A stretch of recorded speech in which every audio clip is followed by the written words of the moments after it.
Hello everyone, welcome to Launchpad Education. My name is Vaishali Kamboj. आज हम इस वीडियो में जो टॉपिक करने वाले हैं उसका नाम है e Shram portal. So let us begin. Hello everyone. कोविड-19 पैंडेमिक और लॉकडाउन्स की वजह से बहुत सारे Indian families emotionally, financially suffer कर रही हैं। ऐसे टाइम में if you have the dream of becoming an IAS और आईपीएस ऑफिसर, तो हर फैमिली लाखों रुपए नहीं स्पेंड कर सकती। So as an education venture we are trying to start an initiative जिसमें हम ऐसी सभी फैमिलीज को सपोर्ट करने की कोशिश करेंगे। From the safety and comfort of your home you can grab this opportunity, and if you are preparing for 2023 और 2024 UPSC attempt, you can register on the link given below. इस link पर आपको सबसे पहले ये क्या इनिशिएटिव है इसके बारे में हम जानकारी देंगे। We are going to announce about this initiative on our social media platforms as well. Telegram channel Launchpad Education पर भी हम इसकी अनाउंसमेंट करेंगे। लेकिन if you are the registered student using the link below in the description of this video, तो आपको सबसे पहले ये मौका मिलेगा। And if there are limited seats you can grab this opportunity on first come first serve basis. तो अगर आप आईएएस की तैयारी करने का प्लान कर रहे हो लेकिन फाइनेंशियल ट्रबल्स की वजह से आप स्टार्ट नहीं कर पा रहे, तो आपको इस लिंक पर रजिस्टर करना है। And these are not going to be big fake marketing slogans. Whatever we are going to promise हम वो डिलीवर करेंगे, and we will make sure that lack of money आपकी तैयारी ना करने का बहाना ना बन पाए।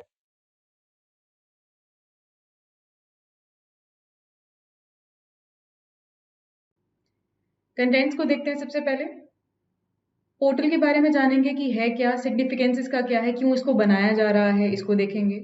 फिर देखेंगे कि इस पोर्टल को किस तरह से इस्तेमाल किया जा सकता है और इससे रिलेटेड कुछ बेसिक्स को देखने वाले हैं हम लोग, which will relate to that what is an unorganized sector। ये किससे रिलेटेड है, क्यों इसके बारे में हम बात कर रहे हैं, जब हम वीडियो को आगे देखेंगे तो उसके बारे में समझ में आएगा। फिर उससे रिलेटेड कुछ चैलेंजेस और इश्यूज को देखने वाले हैं। Please do not forget to subscribe to our YouTube channel. और अगर आप ऐसे ही अपडेट्स और चाहते हैं तो आप हमें फॉलो कीजिए हमारे फेसबुक और इंस्टाग्राम चैनल पर। And if you need the PDF of this video then please join us on our Telegram channel. Thank you.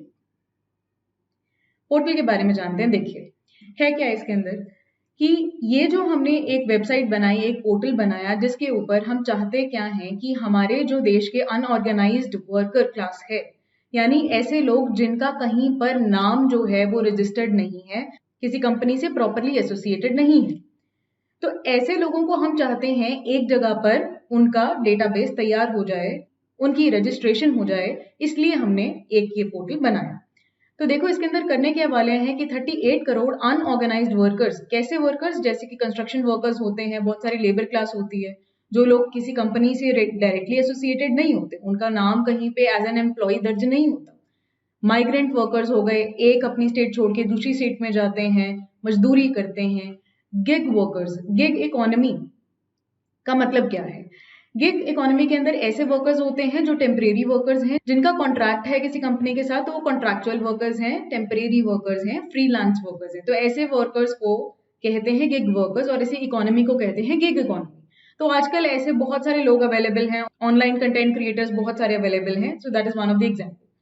Street vendors हैं, बहुत सारे रेडी लगाने वाले लोग, गोलगप्पे, दही भल्ले एक्सेट्रा, बहुत सारा कुछ बिक रहा है। ये सब लोग जो हैं वो अनऑर्गेनाइज सेक्टर से रिलेटेड है।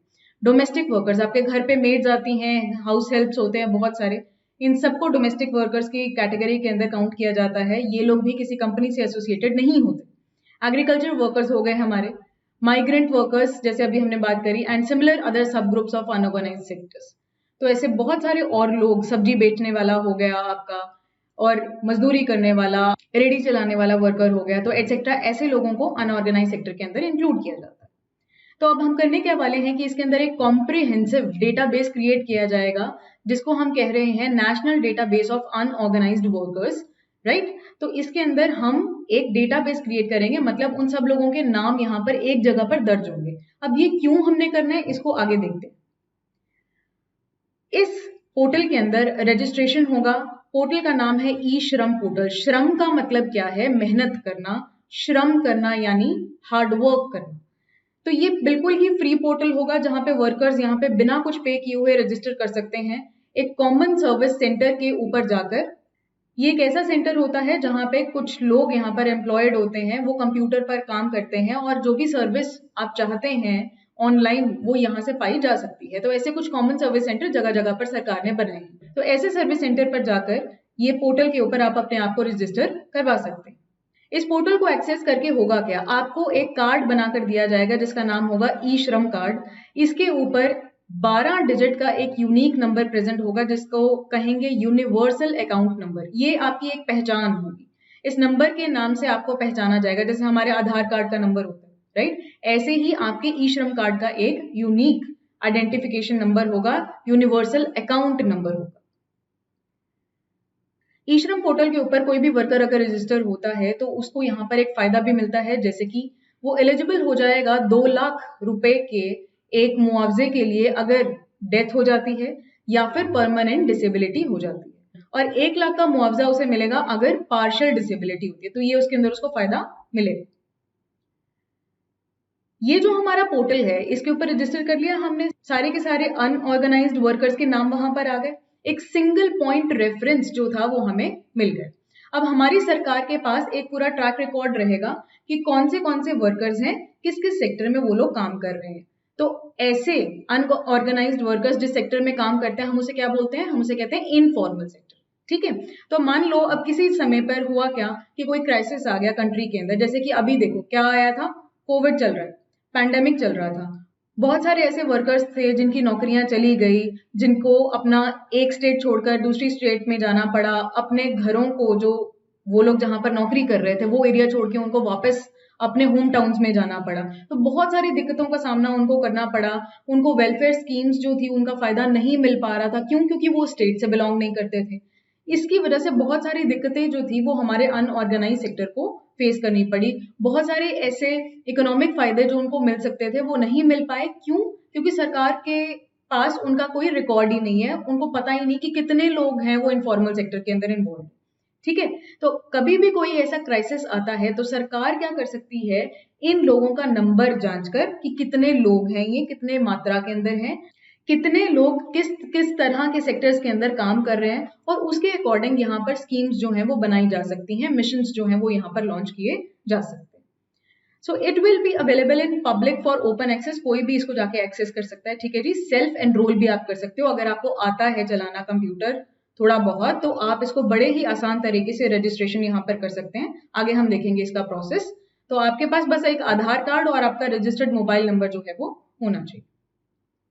इम्प्लीमेंटेशन जी इसकी जो है स्टेट सरकार इसमें हेल्प करने वाली है, और बाकी जितने भी डिपार्टमेंट्स हैं सेंटर और स्टेट से रिलेटेड, वो यहाँ पर ये डेटाबेस बनाने में सेंट्रल सरकार की सहायता करेंगे।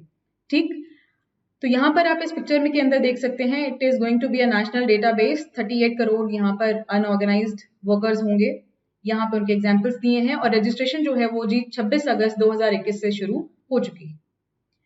अब देखते हैं कि भाई ये जो पोर्टल था ये बनाने की जरूरत हमें पड़ी क्यों, सरकार को ऐसा क्या फायदा होने वाला है इससे, या कौन सी ऐसी एंटिटी थी जिसने सरकार को पुश किया कि आप ऐसा काम कीजिए। बहुत समय से ऐसा हो रहा है कि हमारे कंट्री के अंदर उतार चढ़ाव चलते रहते हैं, कभी कोई क्राइसिस आ गया, कभी कोई प्रॉब्लम आई, बेचारा जो मजदूर व्यक्ति होता है वो फंसता जाता है।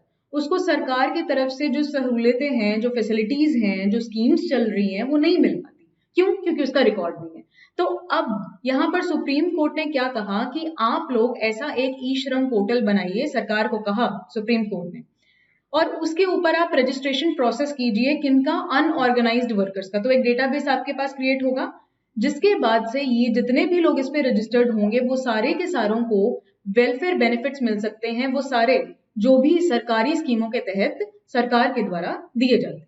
ठीक है, तो आसान तरीके से यहाँ पे सरकार को भी कोई प्रॉब्लम नहीं होगी, सरकार को पता होगा कि भाई इतने बंदे हैं, ये सामान हमने इन तक पहुंचाना है, और कितनी मात्रा में पहुंचाना है इसकी भी जानकारी सरकार को रहेगी। तो एक स्ट्रीमलाइंड प्रोसेस जो है यहाँ पर हो पाएगा, इंप्लीमेंटेशन बेटर हो पाएगी सरकारी स्कीमों की।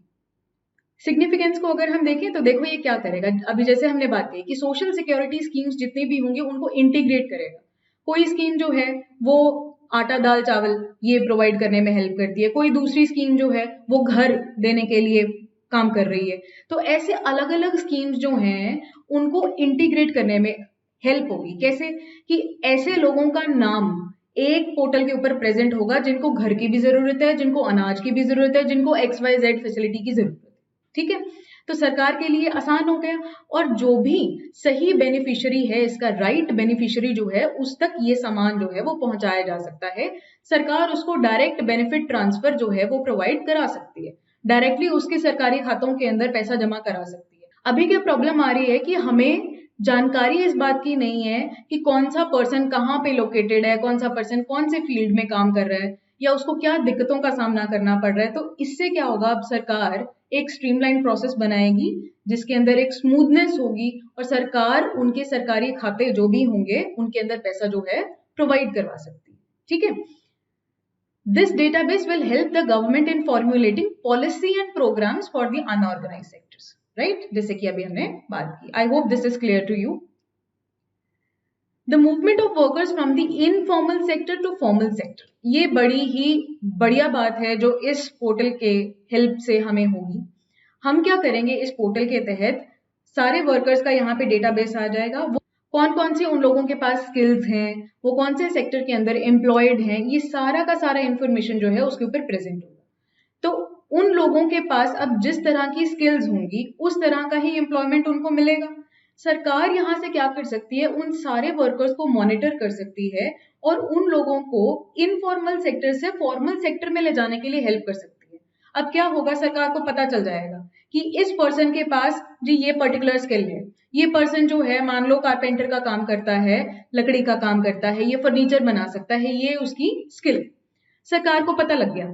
सरकार क्या कर सकती है, किसी कंपनी के साथ अटैच करके उस पर्सन को एक फॉर्मल सेक्टर में एंटर करवा सकती है, यानी उस पर्सन की ग्रोथ के अंदर, उस पर्सन का स्टैंडर्ड ऑफ लिविंग जो है उसके अंदर सरकार उसकी हेल्प कर सकती है। तो इस तरह से क्या होगा, अनऑर्गेनाइज्ड इकोनॉमी के अंदर ना रहकर वो पर्सन अब किस में आ जाएगा, फॉर्मल इकोनॉमी के अंदर एंटर कर जाएगा। वो फॉर्मल इकोनॉमी के अंदर अपना योगदान देगा, जिससे सरकार जीडीपी एनालिसिस और टैक्स एनालिसिस अपना प्रॉपर तरीके से कर पाती है।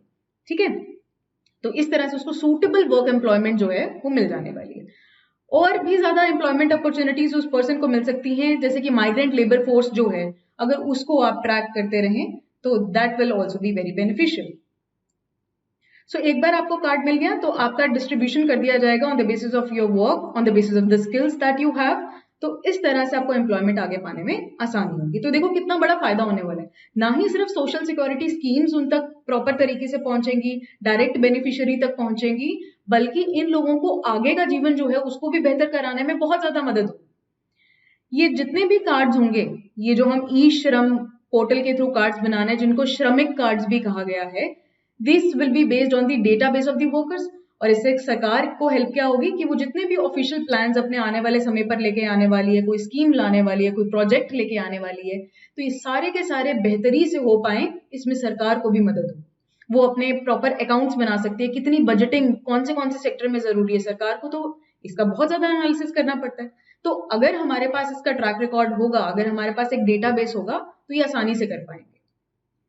अब रजिस्ट्रेशन प्रोसेस देख लेते हैं जी कि किस तरह से इसके अंदर होता है। अगर आपको ये कार्ड चाहिए, श्रमिक कार्ड चाहिए, तो पहले अगर क्वालिफिकेशंस की हम लोग बात करें, एलिजिबिलिटी की अगर हम बात करें, तो ये है जी इसका क्राइटेरिया। एप्लीकेंट का जो एज है वो 15 to 59 ईयर्स, मतलब जो एज ऐसा है जिसके अंदर आप काम करते हैं, ऐसी एज जो है वो होनी चाहिए, which is considered to be 15 to 59 years. Applicant should not be an income tax payer. Obviously अगर इनकम टैक्स पेयर हुए तो आप तो ऑर्गेनाइज सेक्टर से हो गए ना, आप तो फॉर्मल सेक्टर से हो गए। फॉर्मल सेक्टर के लोग जो हैं वो फॉर्मल इकोनॉमी का पार्ट होते हैं, वो फॉर्मली टैक्स के सारे लॉज जो हैं उनको ओबे करते हैं। और एप्लीकेंट जो होगा जी वो ईपीएफओ और या फिर ईएसआईसी का मेंबर नहीं होना चाहिए। अब ये क्या है, सरकार के द्वारा शुरू करी गई 2 ऑर्गेनाइजेशन है। देखिए, employ provident fund organisation, provident fund तो उसका होगा जो किसी न किसी फॉर्मल सेक्टर के अंदर इन्वॉल्व होगा। एम्प्लॉय सोशल इंश्योरेंस कॉर्पोरेशन, तो सोशल इंश्योरेंस, आपकी इंश्योरेंस तभी होगी ना जब आप किसी फॉर्मल सेक्टर से इंक्लूड होगे।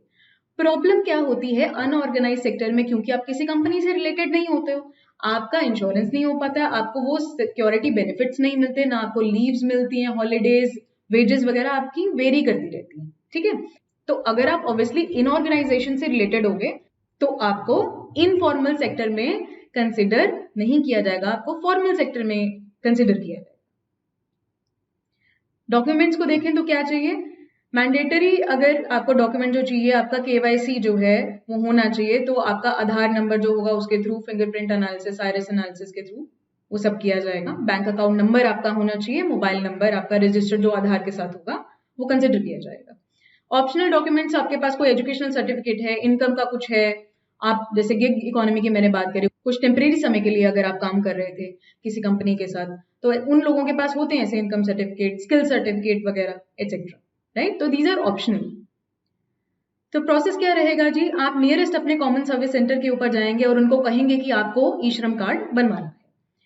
आप उनको अपना आधार कार्ड नंबर देंगे क्योंकि वो वहां पे पूछेगा पोर्टल जो है, राइट। और सारी इंफॉर्मेशन जितनी भी उस रजिस्ट्रेशन फॉर्म के अंदर पूछी गई है वो सारी देनी पड़ेगी। ये सारे के सारे डॉक्यूमेंट्स जो भी वो डिमांड करेंगे वहां पे, आपका इनकम सर्टिफिकेट हो गया, बिजनेस सर्टिफिकेट या जो भी एजुकेशनल सर्टिफिकेट है तो दे दीजिए, नहीं है तो भी काम चल जाएगा। By the common service center operator, you will be registered through online on the e-shram portal और आपको e-shram कार्ड उसी वक्त, मतलब बिल्कुल आपको वेट नहीं करना पड़ेगा, साथ के साथ आपको वो लोग निकाल के दे देंगे। A4 साइज शीट जो होती है उस पेपर के ऊपर आपको निकाल के दिया जाएगा, बिल्कुल फ्री ऑफ कॉस्ट है जी, 1 रुपया भी आपका नहीं लगने वाला है यहाँ पर, ठीक। और ई श्रम कार्ड होगा वो ब्लैक एंड व्हाइट में आता है, अगर आपको कलर चाहिए होगा तो आपको पैसे पे करने पड़ेंगे, अदरवाइज आपको कोई जरूरत नहीं है एक भी पैसा देने की। अब देखो, हमने अनऑर्गेनाइज सेक्टर के बारे में थोड़ी थोड़ी बातें करी है ना, अब इसको थोड़ा सा डिटेल में समझते हैं, बेसिक्स को देखो कि अनऑर्गेनाइज सेक्टर, इनफॉर्मल सेक्टर की क्या दिक्कतें हैं, ये होता क्या है एक्चुअल में, इसको देखने वाले, राइट। तो देखो क्या है, तो अगर हम नाम से देखें, सबसे पहले देखो क्या लिखा है, अनऑर्गेनाइज्ड मतलब ऐसा सेक्टर जो ऑर्गेनाइज्ड नहीं है, जिसके अंदर एम्प्लॉयज का कोई लेखा जोखा नहीं है, कोई आपका प्रॉपर एम्प्लॉयर नहीं है, कोई आपकी प्रॉपर वेजेस नहीं है, आपकी सैलरी जो है वो प्रॉपर तय नहीं है, आपका कोई प्रॉपर कॉन्ट्रैक्ट नहीं है, आपको लीव्स कितनी दी जाएंगी कोई प्रॉपर मैकेनिज्म नहीं है, कितनी आपको छुट्टियां होंगी कोई प्रॉपर मैकेनिज्म नहीं है, आप बीमार हो गए तो आपको लीव मिलेगी कि नहीं मिलेगी कुछ नहीं आता पता, ठीक है। ऐसी जितनी भी दिक्कतों का सामना किया जाता है ये करता है अनऑर्गेनाइज्ड सेक्टर, और ऐसे सेक्टर को कहा जाता है इनफॉर्मल सेक्टर, मतलब जिनका नाम किसी प्रॉपर फॉर्मल कंपनी के साथ दर्ज नहीं है, ठीक है। इन लोगों का एम्प्लॉयमेंट सिक्योर नहीं होता, इनको कभी भी नौकरी से निकाला जा सकता है, या इनकी वो जो नौकरी है अगर ये खुद सेल्फ एम्प्लॉयड अगर ऐसा भी कह लें अगर हम, तो इनको इतना ज्यादा खतरा होता है कि कभी भी ये उससे हट सकते हैं, कभी भी उसको खो सकते हैं। People can be asked to leave without any reason. इस सेक्टर के अंदर स्मॉल जॉब्स जो होती हैं वो इंक्लूडेड रहती हैं, जैसे स्ट्रीट के ऊपर आप देखते हैं बहुत सारे रेडी वाले जो लोग हैं, फूड से रिलेटेड आइटम्स सेल करते हैं, या और छोटे मोटे आपने देखे होंगे कोई क्लिप बेच रहा है, हेयर बैंड्स बेच रहा है, राइट। छोटे से एरिया के अंदर जाके कोई पॉट्स बेच रहा होता है, आपने सड़कों पर देखे होंगे, राइट। ये सारे लोग, और कुछ आपने ऐसे लोग भी देखे होंगे मजदूर लोग जो रेडी से उठाकर सामान एक जगह से दूसरी जगह पर ढो रहे हैं, या आपने देखा होगा कंस्ट्रक्शन वर्कर्स, उनका नाम कहीं रजिस्टर नहीं होता, वो दिहाड़ी बेसिस पर लगे होते हैं, आपने सुना ही होगा ये चीज को, राइट। तो वो सारे के सारे अनऑर्गेनाइज सेक्टर के, ठीक है। और इसके साथ साथ हम लोगों ने बात करी थी कि जो हमारी हाउस हेल्प्स भी होती हैं, हमारी डोमेस्टिक वर्कर्स होते हैं, वो सारे भी अनऑर्गेनाइज सेक्टर से बिलोंग करते हैं, राइट। सिमिलरली फार्मर्स जो हैं वो भी अपने आप ही खुद के बलबूते पे काम करते हैं या लेबरर्स को हायर करते हैं, वो सारे के सारे भी अनऑर्गेनाइज सेक्टर से रिलेटेड होते हैं। अराउंड 80% जो है भारत की लेबर फोर्स का अगर हम देखें वो सारे के सारे इनफॉर्मल सेक्टर के अंदर हैं, और जो रिमेनिंग 20% है, देखो सिर्फ 20% वो फॉर्मल सेक्टर में। नुकसान क्या है यहाँ पे, 20% फॉर्मल सेक्टर जो है उसका लेखा जोखा सरकार के पास है, कितनी इन लोगों की इनकम है, इन लोगों को किस किस तरह से सहूलतें प्रोवाइड करनी है, कितना टैक्स ये लोग हमें पे करेंगे, मतलब सरकार को कितना टैक्स जाएगा, वो सारा का सारा कहाँ जा रहा है, सिर्फ 20% फॉर्मल सेक्टर की तरफ से। बाकी लोग किस तरह से इकोनॉमी के अंदर योगदान दे रहे हैं, कितनी उनकी इनकम है, क्या क्या उनके पास स्किल्स हैं, हमें उसका कोई अता पता नहीं है। जिससे प्रॉब्लम क्या है, हम क्या चाहते हैं, देखो हमारा गोल क्या था, $5 ट्रिलियन इकोनॉमी का गोल है हमारा। अब $5 ट्रिलियन की इकोनॉमी बने कैसे, हमें क्या चाहिए, फॉर्मलाइजेशन ऑफ द सेक्टर्स चाहिए, हमें चाहिए कि ये लोगों का कहीं पे डेटाबेस क्रिएटेड हो, हमें पता हो कि इस पर्सन के पास ये वाली स्किल है, इसको यहाँ पे एम्प्लॉयमेंट मिल सकती है, ये और बेटर ग्रो करेगा, तो उस फायदा किसको होगा, देश को फायदा होगा, अपना तो उसका होता ही होता फायदा है, ठीक है, अपने घर में तो वो अपना स्टैंडर्ड ऑफ लिविंग इंप्रूव करेगा ही करेगा, लेकिन जीडीपी की ग्रोथ के अंदर उस पर्सन का प्रॉपर एक योगदान ऐड हो जाएगा, राइट? तो ये सरकार को भी फायदा है और वो इंडिविजुअल जो पर्सन है उसको भी फायदा है। और अगर इस 80% इनफॉर्मल सेक्टर की जो हम बात कर रहे थे, इसमें से भी अगर हम देखें आधे से ज्यादा लोग, हाफ वर्क ऑलमोस्ट जो है वो एग्रीकल्चर सेक्टर के अंदर है। और अगर रिमेनिंग देखें वो सारे के सारे किसमें, नॉन एग्रीकल्चरल सेक्टर्स के अंदर है। चैलेंजेस क्या हैं, इश्यूज क्या हैं इस अनऑर्गेनाइज सेक्टर से रिलेटेड? देखिए, जैसे हम बात कर रहे हैं कि सोशल सिक्योरिटी बेनिफिट इन लोगों तक नहीं पहुंचते। कौन इन लोगों को इंश्योरेंस देगा, कौन इन लोगों को छुट्टियां देगा, किस तरह से इन बेचारे लोगों को लीव्स मिलेंगी या इनकी वेजेस तय होंगी, कोई अता पता नहीं है, क्योंकि ये लोग ऑर्गेनाइज सेक्टर से बिलोंग नहीं करते। फॉर्मल वर्कर्स जो पब्लिक सेक्टर या प्राइवेट ऑर्गेनाइज सेक्टर को बिलोंग करते हैं, उन लोगों को ऐसे बेनिफिट्स दिए जाते हैं उनकी रिस्पेक्टिव कंपनीज के द्वारा। अगर सरकारी किसी महकमे में वो लोग हैं, किसी सरकारी डिपार्टमेंट के एम्प्लॉय हैं, तो सरकार उनको वो बेनिफिट्स देती है। तो ऐसे लोगों का क्या हो जो किसी भी प्रॉपर सेक्टर के साथ रिलेटेड नहीं है, उनका कुछ भी नहीं हो पा रहा है, तो इसलिए सरकार क्या चाहती है कि उन लोगों को ये चीज प्रोवाइड की जाए। अभी तक उनको नहीं मिल रहा था, they were not getting the social security benefits, they were not getting proper facilities by the government। तो इनफॉर्मल सेक्टर जो है उनके पास ये बेनिफिट्स नहीं होते, जैसे हमने कहा। तो इसी वजह से जितने भी कंट्री के अंदर इकोनॉमिक इशू चल रहा है, कोई भी पॉलिटिकल इशू चल रहा है, कोई भी प्रॉब्लम अगर आ जाती है, तो उसका सबसे पहले असर इन लोगों को। अभी आप देख लो, रिसेंटली ये हेल्थ का एक इशू आया हमारे कंट्री के अंदर, रादर पूरे वर्ल्ड के अंदर। स्पेसिफिकली इंडिया की अगर हम बात करते हैं, तो यहाँ पे बहुत सारा अनऑर्गेनाइज सेक्टर जो है वो प्रेजेंट है। बहुत सारे हमारे मजदूर जो हैं, उन बेचारों को आपने देखा होगा मुंबई से किस तरह से वो लोग ट्रैवल कर करके बिहार पहुंचे हैं, यूपी पहुंचे, जहाँ पे मोस्ट ऑफ द पॉपुलेशन जो है वो माइग्रेंट वर्कर्स के फॉर्म में दूसरे स्टेट्स के अंदर काम कर रही है। तो कितना ज्यादा उनको प्रॉब्लम हुआ, वो लोग अपना बेचारा किराए नहीं वहां पे भर पाए, फुटपाथ पे उन लोगों को रहना पड़ा, ट्रैवलिंग के लिए अलाउंसेस नहीं थे उन लोगों के पास, कोई प्रॉपर जिसको कहते हैं तरीका नहीं यहाँ पर सरकार को मिल पाया जिससे वो इन लोगों की हेल्प कर पाए। ठीक है जी, तो देखो प्रॉब्लम आई। ससेप्टेबिलिटी टू इकोनॉमिक शॉक्स, इन लोगों को सबसे पहले धक्का लगेगा अगर देश में कोई भी दिक्कत आती है तो, या अगर कुछ भी इनके रिलेटेड सेक्टर में प्रॉब्लम आती है, इनका जिस एरिया में ये लोग जॉब कर रहे हैं उसमें अगर कोई भी problem I, directly affect in लोगों को। As you can see, the casual workers among the informal workers are more susceptible to economic shocks as most of them are unskilled या low paid occupational jobs पे होते हैं। कभी भी इनको नौकरी से निकाल देंगे। मान लो कोई मजदूर को रखा हुआ है, यहाँ पे कोई कंस्ट्रक्शन का काम हो रहा है, ठेकेदार को आज वो मजदूर चाहिए, कल वो बोल देगा कि नहीं भाई तेरी जरूरत नहीं है, तू चला जा, तेरे को मैं दिहाड़ी नहीं दे सकता। तो उस दिन के लिए वो बेचारा जो वर्कर है वो क्या करेगा, वो कहीं और पे नौकरी देखेगा। मतलब उसका कोई ठिकाना नहीं है प्रॉपर। जब उसका कोई कमाई का साधन प्रॉपर नहीं है, तो वो कैसे अपने बाल बच्चों को पालेगा, वो कैसे अपनी स्टैंडर्ड ऑफ लिविंग इंप्रूव करेगा। A significantly high proportion of these workers belong to the marginalized groups and are migrant laborers. Marginalized group क्या होता है?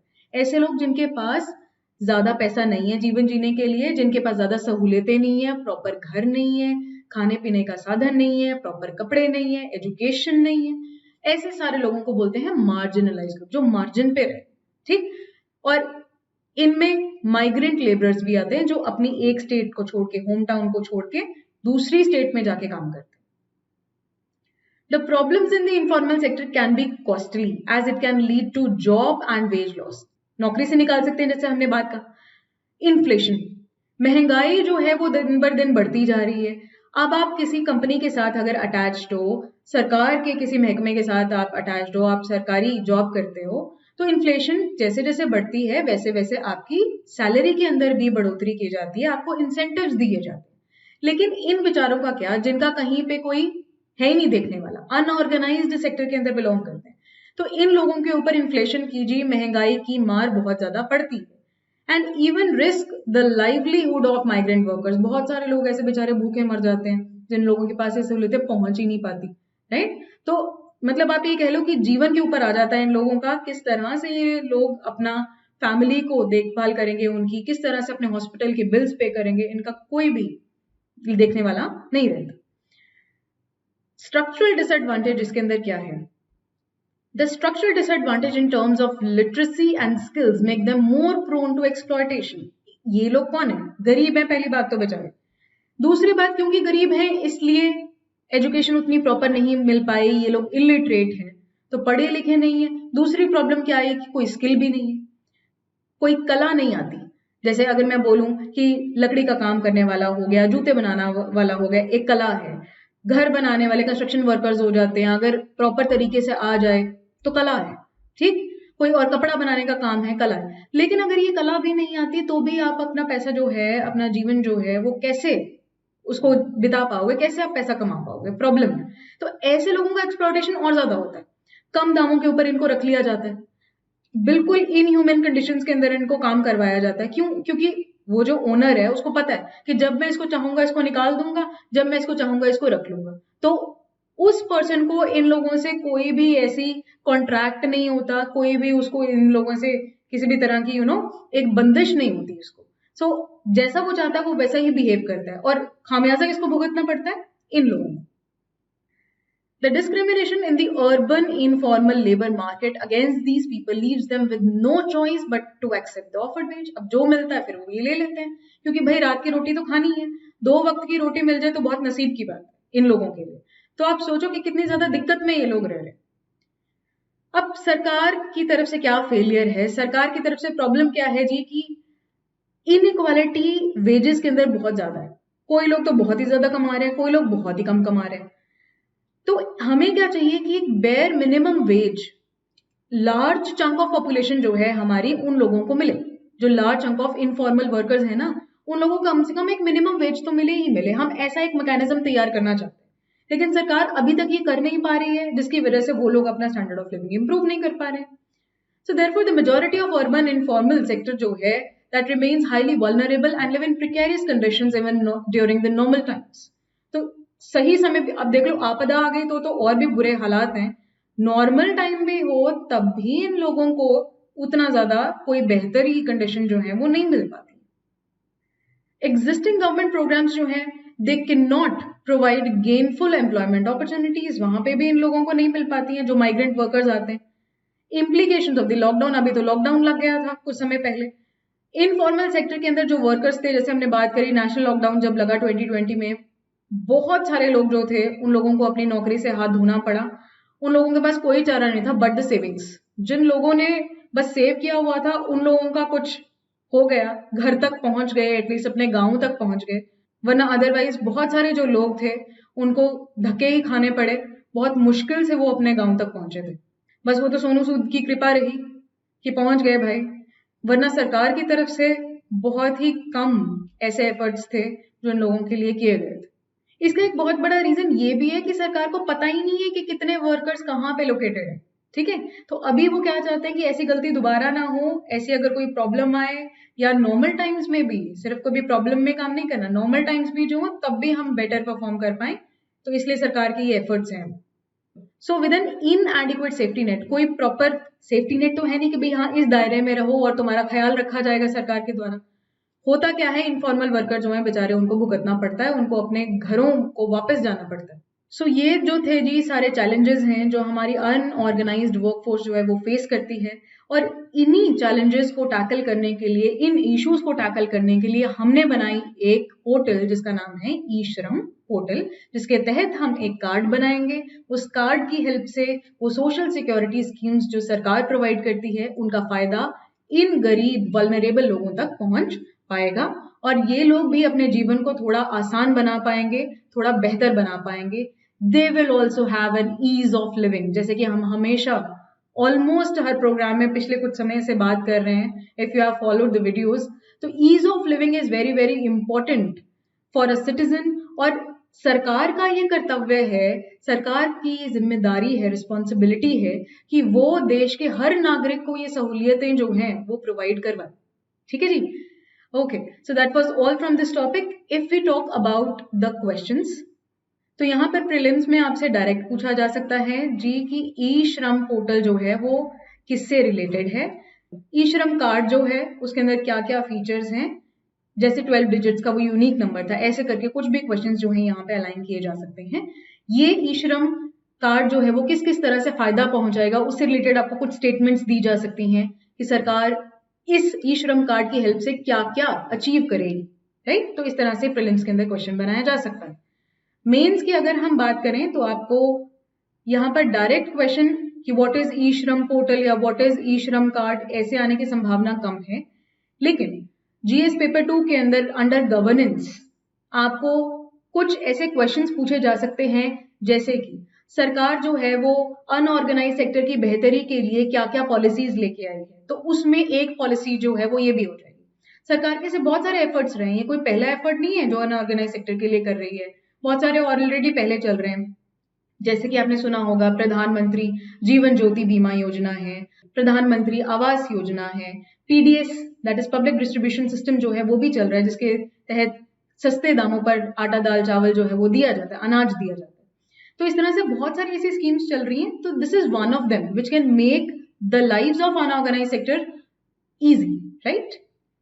तो अभी जैसे मैंने बात कही कि गवर्नेंस के अंदर एक तो पूछा जा सकता है, और इकोनॉमी के अंदर आपको जो जीएस पेपर 3 का पार्ट है वहां पर भी आपसे पूछा जा सकता है कि इनफॉर्मल इकोनॉमी जो है उसको फॉर्मलाइज करने के अंदर क्या क्या सरकार के एफर्ट्स रहे हैं, या किस तरह से इनफॉर्मल सेक्टर की जो दिक्कतें हैं, इनफॉर्मल वर्कर क्लास की जो दिक्कतें हैं वो किस तरह की हैं, कैसे इश्यूज को वो फेस करते हैं, और किस तरह से फॉर्मलाइज हो जाने के बाद इन लोगों को फायदा होगा। तो इस तरह से करके क्वेश्चंस बनाए जा सकते हैं यहाँ पर बाय द यूपीएससी, राइट जी। So that was all from this topic. I hope आप लोगों को ये टॉपिक समझ में आया होगा। Thank you so much for watching this video. Please do not forget to subscribe to our YouTube channel, and for more updates follow us on Facebook and Instagram. And if you need the PDF of this video, then please join us on our Telegram channel. Thank you very much.